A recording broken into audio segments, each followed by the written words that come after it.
Welcome back. This is Take 30. President Trump is facing growing pressure on the legal front. His longtime lawyer and fixer Michael Cohen claiming in an interview to ABC News that then-candidate Trump knew it was wrong to make hush payments to two women during the campaign and that Mr. Trump was deeply involved. Tara Palmieri has more from Washington. Michael Cohen striking back against President Trump for claiming that he struck a plea deal to protect his family and embarrass the president, telling ABC's George Stephanopoulos. The people of the United States of America, the people of the world, don't believe what he's saying. The president's longtime fixer and lawyer sentenced to 3 years in prison for what the judge called a smorgasbord of financial and campaign finance crimes, including facilitating payments to porn star Stormy Daniels and Playboy playmate Karen McDougal months before the 2016 election. Cohen and prosecutors say Trump directed him to make those payments. But Cohen says he doesn't want to go down in history as a villain. You lied for him for a long time. More than 10 years. Why? Out of loyalty. Out of loyalty to him. Cohen saying Trump knew at the time the hush payments were improper. He was trying to hide what you were doing, correct? Correct. And he knew it was wrong? Of course. Cohen claims then-candidate Trump was deeply involved in a deal struck with AMI CEO and National Enquirer publisher David Pecker to buy and bury McDougal's story about an alleged affair. Trump denies the affair. He directed me to become involved in these matters, including the one with McDougal, which was really between him and David Pecker, and then David Pecker's counsel. Pecker is now cooperating with the U.S. attorney on that case. That means Pecker could end up being a critical witness against President Trump. That was Tara Palmieri reporting. Let's go now to our senior national correspondent, Michael Shore. Michael, what do you think is the most important takeaway from what Michael Cohen said in this interview or what he didn't say? Well, he said a lot, and he said a lot when he allocated in court, Tal. So I think what's important is that he has spoken, and clearly the special counsel, Robert Mueller, thinks the same. And I think the important takeaway here is, and it's one thing that he said, and it's that there is a substantial, and I'm quoting Cohen from this interview with ABC, a substantial amount of information that they possess that corroborates the fact that I am telling the truth, and that they, in that case, is the special prosecutor, special counsel's office. So I think that's so important because it's not just the words of an avowed liar.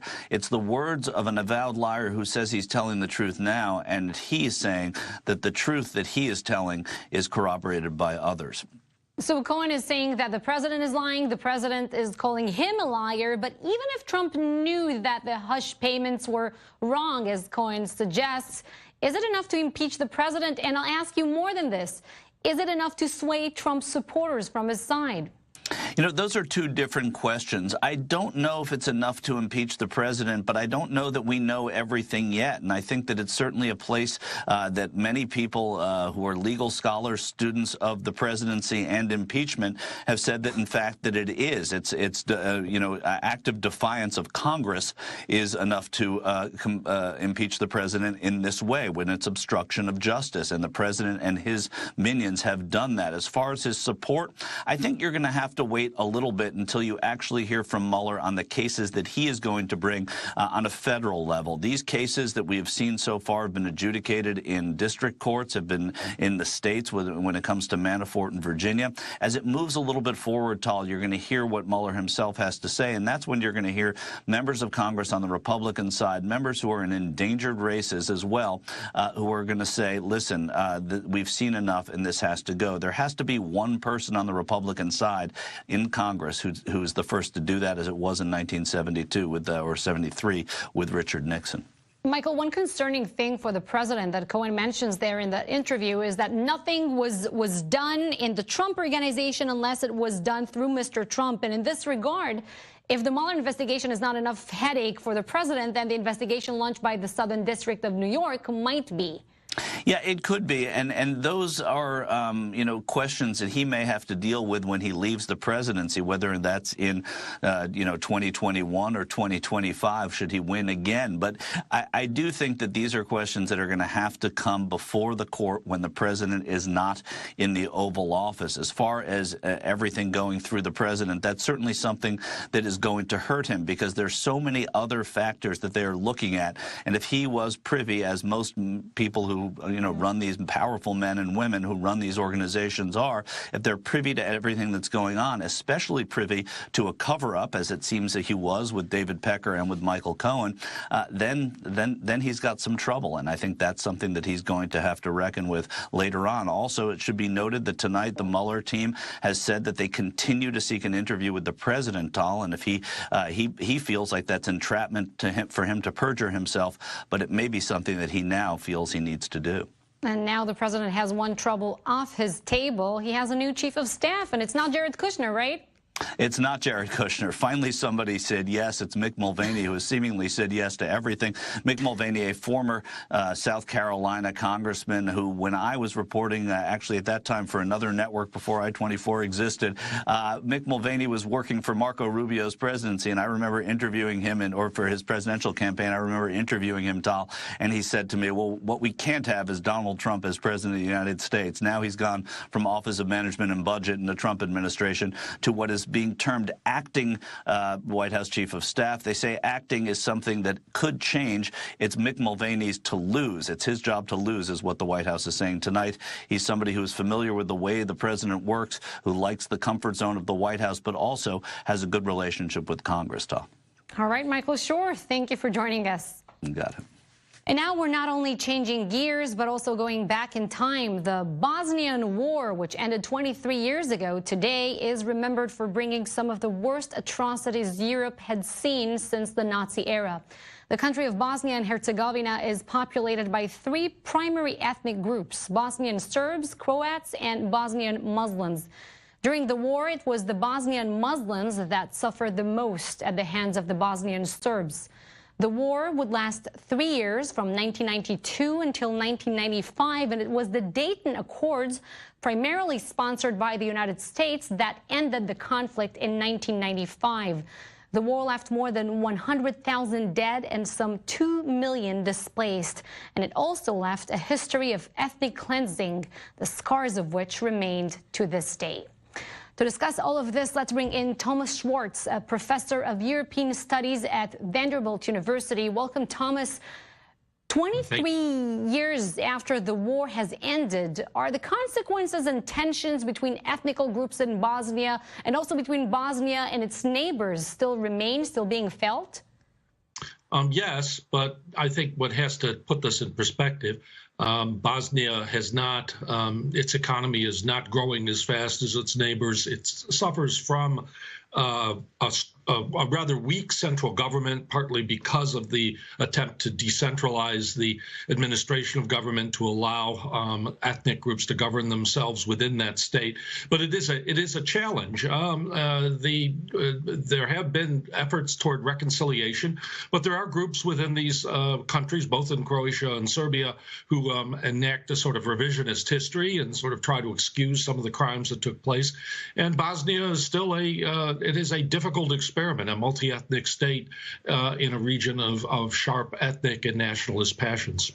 Let's talk about history. The end of the war in Bosnia is related to NATO forces' military achievements against the Serbs, but also to a shift in U.S. policy on this conflict. In 1995, the Clinton administration decided to take a more constructive role in bringing this war to its end. Why did the United States become more involved, and how did U.S. intervention help in this case to end the war and negotiate a settlement for Bosnia? Well, if you recall, actually, the wars of the the breakup of Yugoslavia actually began under the Bush administration. And famously, Secretary of State James Baker said, we don't have a dog in this fight, and basically wanted Europe, now that the Cold War was over, to take the lead. The problem was the European countries really lacked the ability to do anything. And so the war escalated and got worse. And then finally, in the summer of 1995, you had the massacre at Srebrenica of 8,000 Muslims, men being killed, slaughtered, the worst genocidal act in European history since the Second World War. All of that created a demand within the United States, a popular demand, a demand within Congress to finally take action. And the Clinton administration rose to the task finally, having already sat through the Rwandan genocide, and finally did decide to act and intervene. But it was really the crimes that really brought about the intervention. Once in a while, Professor, even as late as this month, we see reports about former generals, both from Serbia and Bosnia, being arrested and accused of committing war crimes in that war. More than 2 decades after the war has ended, does it mean much for people in ex-Yugoslavia? Is there constant search for accountability? I think it does have a meaning. This is hard to say. It does. There's always the balance, because these arrests sometimes stir up those who are nationalists, who are unreconciled to the to what happened.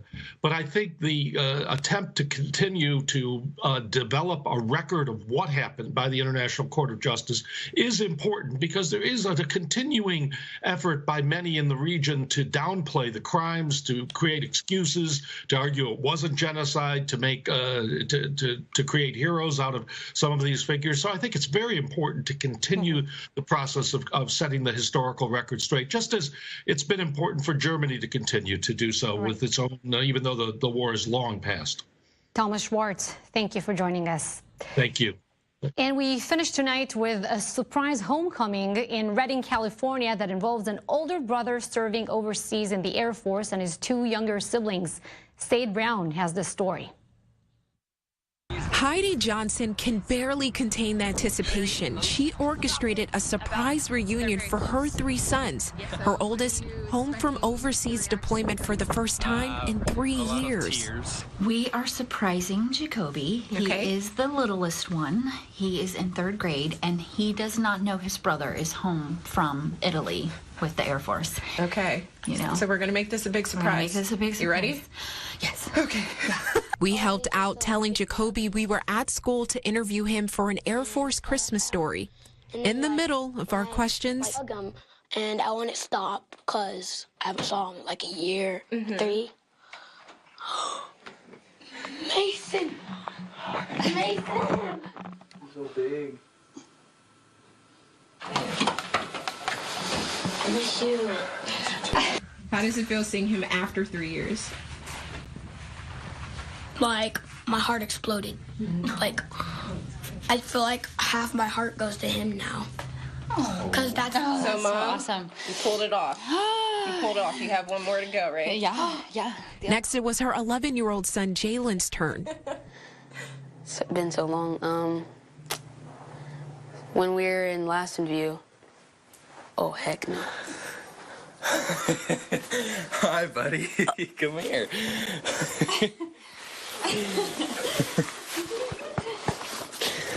It's okay, honey. It's okay.